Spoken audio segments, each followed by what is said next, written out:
بسم اللہ الرحمن الرحیم۔ ناظرین محترم، کیا آپ جانتے ہیں کہ تاریخ میں ایک ایسا فرقہ بھی گزرا ہے جو اپنے قبلے کی طرف منہ کر کے ایک بادشاہ پر لعنت بھیجتا تھا؟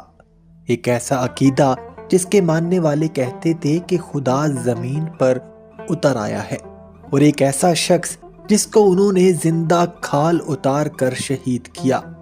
ناظرین محترم، آج کی یہ ویڈیو کوئی عام تاریخی قصہ نہیں، یہ ہے ایک باطل عقیدے، ایک خونی انجام اور ایک خوفناک انجام تک پہنچنے والی تحریک کی سچی داستان۔ یہ ہے حروفیہ فرقہ اور اس کے بانی فضل اللہ استرابادی کی کہانی۔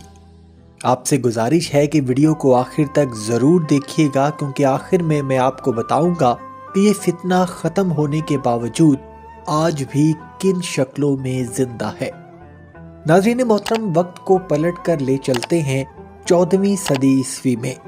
ایران، آذربائیجان اور وسطی ایشیا کا علاقہ، جہاں ایک طرف امیر تیمور اپنی فتوحات کے ذریعے دنیا کو لرزا رہا تھا، اور وہیں دوسری طرف باطل عقائد اور گمراہ تحریکیں جنم لے رہی تھیں۔ یہ وہی دور تھا جب تصوف کے نام پر لوگوں کو خوابوں کی تعبیر، کشف، کرامات اور باطنی علم کا لالچ دیا جاتا تھا۔ عام لوگ جو علم دین سے دور تھے، ایسے لوگوں کے پیچھے اندھا دھند چل پڑتے تھے، اور اسی ماحول میں ایک شخص پیدا ہوا جس کا نام تھا فضل اللہ استرابادی۔ ناظرین محترم، فضل اللہ استرابادی تقریباً 1340 عیسوی میں ایران کے علاقے استراباد میں پیدا ہوا۔ اس کا تعلق ایک پڑھے لکھے گھرانے سے تھا، اور ابتدا میں وہ بھی عام علماء کی طرح دینی تعلیم حاصل کرتا رہا، لیکن اس کا دل صوفیوں، درویشوں اور گوشہ نشینی کی طرف زیادہ مائل تھا۔ جوانی میں اس نے دنیا سے کنارہ کشی اختیار کر لی اور جنگلوں میں جا کر عبادت، مراقبہ اور ریاضت کرنے لگا، اور پھر اس نے ایک نیا کام شروع کیا، لوگوں کے خوابوں کی تعبیر بتانا۔ آہستہ آہستہ اس کی شہرت پھیلنے لگی، اور دور دور سے لوگ آتے اور اپنے خواب سناتے، اور فضل اللہ انہیں ایسی تعبیرات بتاتا کہ لوگ حیران رہ جاتے۔ یوں اس کے ارد گرد مریدوں کا ہجوم اکٹھا ہونے لگا۔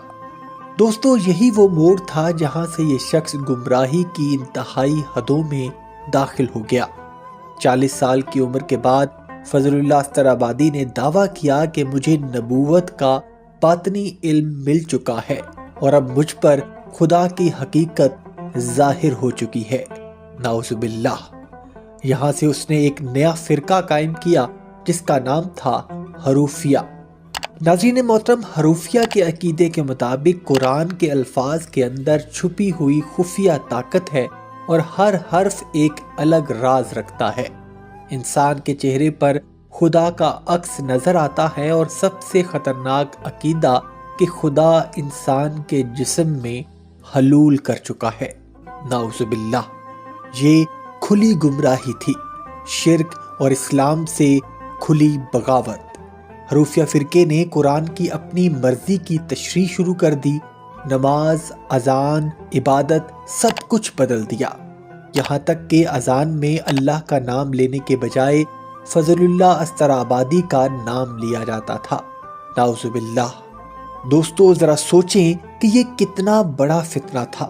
یہ لوگ کہتے تھے کہ محمد صلی اللہ علیہ وآلہ وسلم پر نبوت ختم نہیں ہوئی، بلکہ اب ولایت کا دور شروع ہو چکا ہے، اور اس دور کا امام خود فضل اللہ استرابادی ہے۔ یہی وجہ تھی کہ علماء کرام نے اسے کافر اور مرتد قرار دیا۔ ناظرین محترم، اس وقت دنیا پر امیر تیمور کی حکومت تھی۔ امیر تیمور سخت گیر، طاقتور لیکن دیندار حکمران تھا۔ جب اسے فضل اللہ کے فتنے کا علم ہوا تو اس نے حکم دیا کہ اسے دربار میں پیش کیا جائے۔ فضل اللہ ڈر گیا اور بھاگ کر میران شاہ کے پاس پہنچ گیا، جو امیر تیمور کا بیٹا تھا، لیکن یہاں اسے سہارا نہیں ملا۔ میران شاہ نے فضل اللہ کو گرفتار کروا دیا، اور آذربائیجان میں اسے سرعام سزائے موت دے دی گئی۔ کہا جاتا ہے کہ فضل اللہ استرابادی کو سر قلم کر کے قتل کر دیا گیا۔